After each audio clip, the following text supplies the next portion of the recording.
Today, we talk about another special guest. Introduce yourself, my man. Ivan Arguello. I'm a stand-up comic in New York, 25. Been doing comedy a few years. I'm pretty excited to be on the pod. Dope. All right. And then off camera, we have a guest. Do you want to come under a pseudonym, or you want to? I'm a childhood friend of the doctor.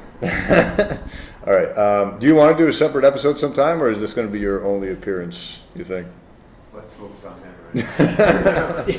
I'm Right. really interested to hear about your story. Oh, awesome. Sure. Yeah, so usually what I'd like to do is just to ask you, so, when you started the comedy thing. I know you're not doing it full time, right? You're doing something else as Yeah, well. I'm basically like doing it like nights. So like I work with my dad in family business. It's a grocery store. Okay. And then after work, it's just like grinding, doing mics and doing shows at night. And And you started when, you said? I started 5 when years I ago? was like 22, 22, so about okay. 3 years ago. 3 years ago, Yeah. okay.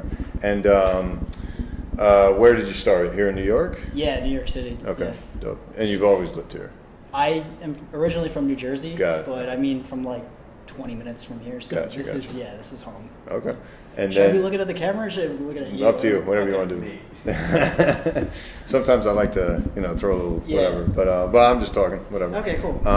So I mean, obviously you start with the whole open mic scene, but I noticed you co-run your own show now, which Yeah. you've been running the show with two people we've already had on here. So Nicola and Matt have been on here previously, Yeah. or Luis also, who wasn't running the show, but was Yeah, he featured was on the featured show, on the right? show. He Yeah. did great. Yeah, That's you were great too. So and actually we have Jula coming tomorrow. Oh, so, nice. Yeah, Yeah, got she's a great all comic. you guys. Yeah, yeah. So yeah, what's the comedy journey been like for you? Yeah, so I started like 3 years ago. I mean, I went in with like really no expectations, just like this is something I really want to do, and I know it's gonna be hard, but if you keep working at it, like it's just gradual little steps and little breakthroughs, and it's worth it. It's Right. like one of the most rewarding things you can do. Yeah, dude, you were killing it. You were you hitting it hard when you first started, or were you doing like once a week, and then maybe we'll see how it works out? Or like what? Yeah, when I first started, definitely going like once a week. It's like doing the mic, and then you're kind of so broken, you just got to get yourself together. Yeah, and then yeah. Get back out there the next week and convince yourself you didn't bomb the week before. Yeah, bombs are my favorite. It's tough. I've noticed because I've only been doing this since November. Yeah. Actually, he was doing a bunch of stand up back in the olden days. Oh, nice. I don't know. Have you kept up with it at all, or not really? You know what's hilarious for the area we're from in upstate New York? I visited for the first time since I moved down here in August. I visited for the first time like about a month ago, and when I was there, I noticed like a lot of stand up is popping up over there Dude, too. there's a scene up there. Yeah. There's a lot of. Oh, really? You go up there? I've been up there a few times. I know some really great comics who are from upstate New York. Interesting. Okay. I honestly think that the spread of the Funny Bone franchise has really helped. Kind of, I don't know if it's helped monetarily for the comics or like growing comics. Opportunities, though. But no, it's also like given, at least in that area, because there hasn't been a lot of access to good comedy, it's given people like an appetite for it. Yeah. Because now it's a Funny Bone right in the biggest mall, central to everyone. Absolutely. So I've noticed that too. It's great. It's like opportunities for comics who might not be getting spots in New York City that they go out to. Like you said, Funny Bone or like Levity Live that's Yeah. in Palisades Mall. Right. A lot of guys I know that are great comics that's just like the bar is so high here. There's only so many spots. Yeah. It's not only that. It's like I look at it like a professional sports team.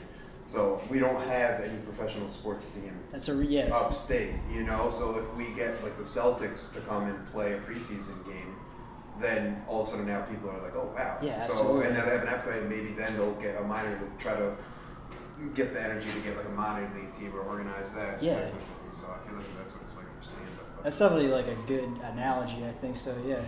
And what have you been doing any shows here other than the show you co-produce? The Yeah, Lost Dog I've show? done like some audition shows Oh, at like nice. Broadway Comedy Club and stuff like that. Yeah, is that the Bringer type show, Yeah. the industry room thing? Yeah. I signed up for that. Is that worth my time? It's good if you know what you're looking to get out of it. Okay. Like, don't go into it thinking like, oh, I'm gonna get passed at this club or I'm gonna get famous. Like a lot of these like audition shows, it's like it's a business and they're trying to get some money out of you. Right. Because from what I hear, so you can sign up, they'll give you a block, but you got to bring 7 paying Yes. guests Yeah. who have to pay $20 cover plus a 2-drink minimum.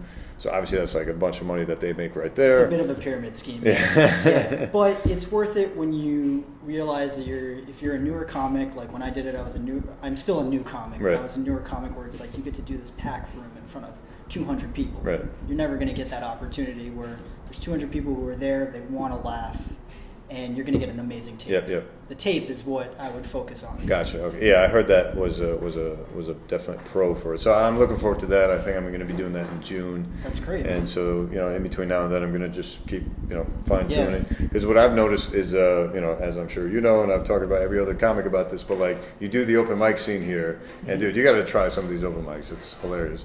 You get all these other open mics that you're performing for, so like you're not getting many laughs, or you'll get one of those, Yeah.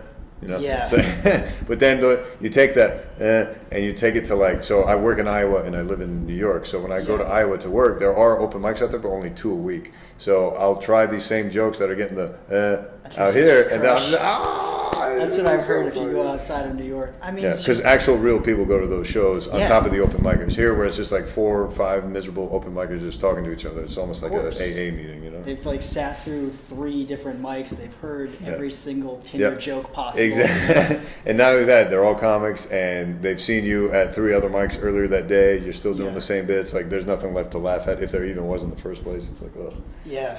But that is why it's good to do those shows, even like early as a comic, even if it's a bringer show. Like sometimes it's like you can learn what works for regular people. Right. That sometimes the stuff that works at open mics is not the stuff you want to do because they just want to hear some crazy shit. Exactly. They want to hear your best Hitler Right, bit right. and stuff like that, which I had some, but sometimes it bombs in front of regular people because they don't want to hear something. Yeah. It's ridiculous like funny you bring that up too, because I remember seeing you at an open mic. I didn't talk to you. I think you left right after. But like I remember seeing you because you did some of the same jokes at your show that I heard you do at the open mic. So I was like, oh, I know that guy from that thing. And when you did those jokes, they got some chuckles here and there, but they were like, meh.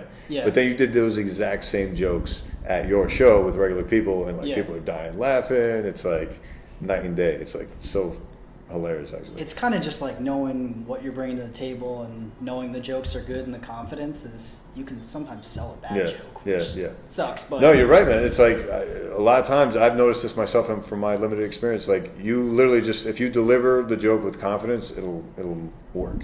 Yeah. So, but ideally, you'd like it also to be funny. So I've seen it work both ways actually, where you'll do a joke that has worked before, but maybe that day you were nervous or you just weren't on your toes, and then you delivered it in a very meek way, and then you don't get laughs. It's like almost corollary.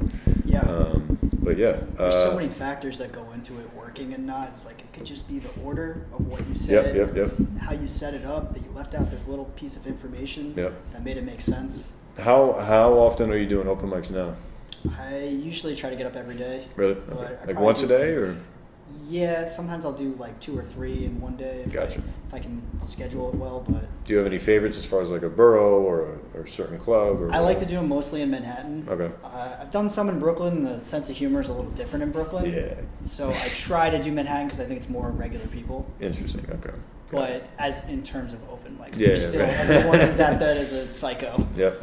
No, I agree. But yeah, I like to do the ones that are free if I can. Gotcha. But most of the free ones are out in the boroughs, though, right? So There's a few in Manhattan that you can find on Wednesdays. Otto's Shrunken Head, that's a good one. At 7:00. Oh, at 7. Okay. I usually only go to the 3 p.m. ones that Jimmy. Those are good Peoples too. does. Yeah, those are good. So There's that's a the lot only of time great I've been to comics there. Otto's. Yeah. But yeah, I should start going to Otto's on now on 3 p.m. dates just to try it then too, because I really haven't. But yeah, I'm still new to the scene, so I'm like trying different clubs. That's good that you're doing that. Yeah. Though. No, it's been a lot of fun. Even like obviously I would love to make it big as a comic, right? But at the worst case scenario, it's been so dope to like just be able to meet other comics and like just be surrounded by funny people all the time. Yeah. Like that's to me like that's the best part. It's definitely worth it Yeah. just being around interesting people. Yeah, it is so fun. Do you ever venture out and do stand up anywhere else, like outside of New York? Whenever I like take business trips for work, like if I go to a different city, I'll try and do some open. Oh, mics really? there. You're I looking to some try open and get mics. on a show if I can, but you can't always schedule that Yeah, and make it work right. out. I've done stand up in Chicago a couple times. Oh, really? Okay. I Yeah. heard there was a decent scene up there, so It's I'd good, love to but try it. I've never done it in LA, but from what I understand, there's just nothing like New York. Like, Yeah. Well, you could say that about a lot of things in New York. Yeah. But even like opportunity, like I think sometimes open mic comedians might take it for granted that there's like 40 different places you can go up every single night. Yeah. Chicago, when I went there were like 10. Really? Yeah. Huh, I would have thought more. Huh. Oh. Maybe it was because the day I went. Yeah, but maybe. I just it was. Well, Iowa, completely it's different. 2, so it's. Yeah. I think that's your food. Did you have another question you want me to ask him? I mean, I got a couple. Okay. All right. Well, we'll tee him up for him.